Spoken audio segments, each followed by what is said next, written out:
going on, guys? I'm Steve. Welcome back to the channel. Welcome back to another video. If it's your first time stopping by the channel, hit that subscribe button. Trust me, you won't regret it. If you're a returning subscriber, as always, guys, welcome back, and I do appreciate the support. I don't know why I touch my head every time I do that, but I do. Anyway, some more news dropped yesterday out of Toledo, Ohio. Shout out Toledo, about some information, concerning the murder of 13-year-old Kei'Mani Latigue. May she rest in peace. And more information has come out, provided by the girlfriend / baby mama of Darnell Jones, the father of Kei'Mani Latigue, 33-year-old goofball that took her life horrifically. And I want you guys to take a look at this video. She gives a lot more information on how stupid this guy was. And then after you check this out, I'll come back with commentary. This guy right here need to be eviscerated immediately. Take a look.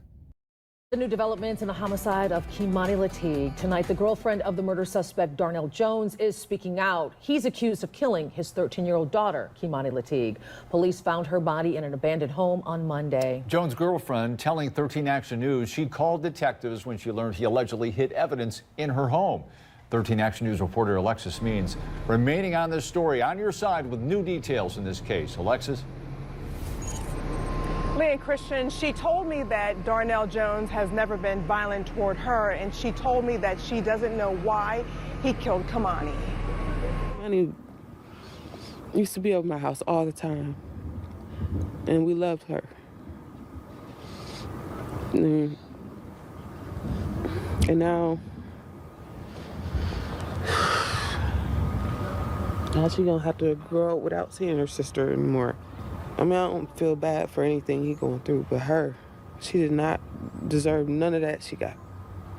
Nobody do. She didn't want us to show her face, but you can hear her voice trembling as Darnell Jones's then girlfriend shares how she helped Toledo police with evidence in the case. Last Friday, police set up a meeting to question Jones. The weird thing about it is because before they even showed up, he asked me to turn my cameras off. I have cameras in my house, and he asked me to turn them off. And I was like, why would you want me to turn the cameras off? He said, because I didn't come home till 5 o'clock that morning. And he didn't want them to suspect anything because he didn't show up till 5. And I'm like, well, thinking in my head, I'm like, well, if you don't have anything to hide, then why should I turn the cameras off? And I didn't, but he thought I did. She and Jones have a 2-year-old daughter together. She says she was in the room when Jones tried to hide evidence connected to the case in her house. After the police took us downtown and questioned us, I came back home before he did, and my family that was here informed me that he hid something under my stairs in my basement. So I called the detectives, and they came and did a search warrant and grabbed it. And once he noticed those were gone, that was the last time I seen him. Police executed a search warrant. What did he hide under your stairs? It was like a mat for the back of your truck, not a pickup, but SUV. You know, when you lay your seats down and you put that rubber mat in there to protect the back of your seats in case you're hauling something.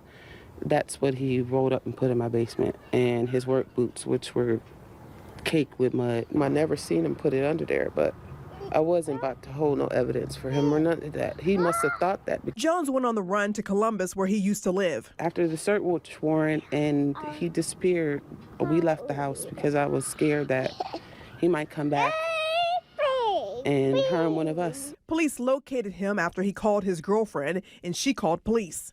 What's your name? Kill me. Kill me. And Toledo police say that Jones is still in the hospital. They're not sure when detectives will be able to bring him back to Toledo. Christian, back to you. All right, guys, you heard it from his baby mom / girlfriend, which he has a 2-year-old daughter with. Makes no sense to me.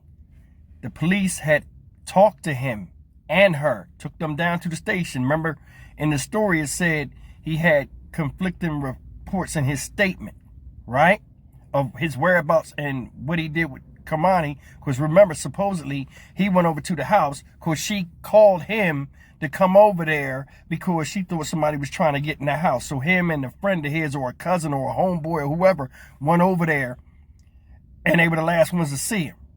Now I'm gonna tell you something. You ever notice people that do crazy stuff and crimes against children act like children themselves? We said this multiple times, guys. Turn the cameras off. If that don't raise suspicion, so she said she didn't do it. You know what I'm saying? Why you want us to do that? So when she got back, because she got back before him during the interrogation process, they said, okay, you're not a suspect, you can leave. She go home. When she goes home, she finds out he puts some crime stuff used in his crime, I guess, under her staircase. Family member told him it's done behind.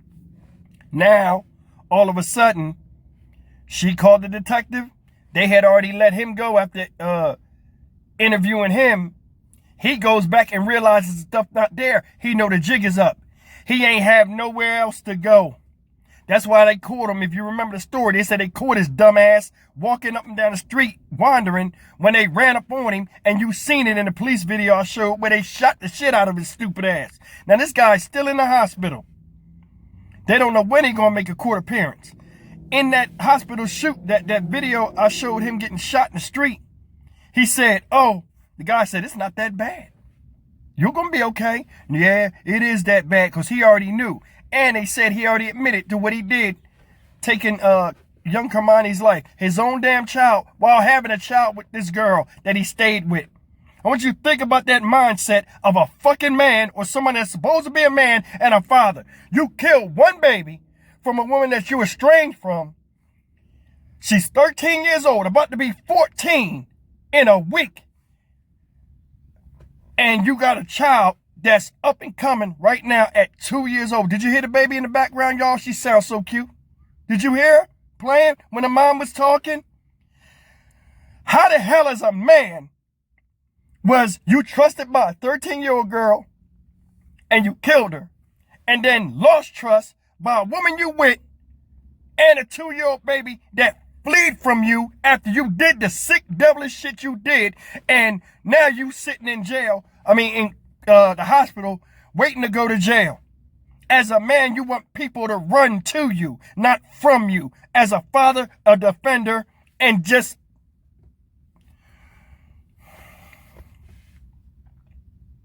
I want you to think about how stupid this guy was. Just the mindset. They're saying they don't know why he did what he did to Kei'Mani. I'm going to say this, and just hear me out. I'm just giving you my opinion. We family. I'm going to talk to y'all. I think Kei'Mani's a cute girl.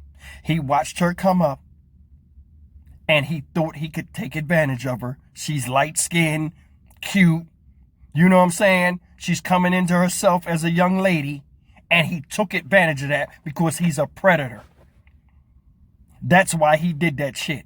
There's no reason why, as a father, you would even look at your child like that, let alone act on it.